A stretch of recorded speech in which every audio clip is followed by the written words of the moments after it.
বুদ্ধিমান সেই যে নিজের সমালোচনা করে, পাগল সেই যে অন্যের সমালোচনা করে, বুদ্ধিমান সেই যে নিজের ভুল ত্রুটি খোঁজে, বোকা সেই যে অন্যের ভুল ত্রুটি খোঁজে, বুদ্ধিমান সেই যে মরার পরের জন্য প্রস্তুতি নেয়, আর বোকা সেই যে মরার পরের জন্য প্রস্তুতি নেয় না।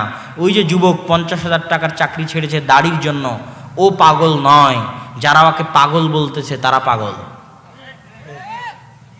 যে যুবক হারাম রুজির জন্য, নিজের হারাম রুজির জন্য নিজের ঈমান বিক্রি করে দিয়েছে, ওকে যারা বুদ্ধিমান বলতেছে, চালাক বলতেছে, ওরা বুদ্ধিমান চালাক নয়। বুদ্ধিমান চালাক ওরাই যারা দুনিয়া বিসর্জন দিয়েছে কিন্তু ঈমান বিসর্জন দেয়নি।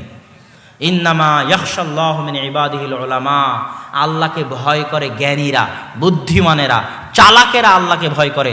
বোকা গর্ধব গাধারা আল্লাহকে ভয় করে না, এরা মনে করে এই দুনিয়ায় শেষ।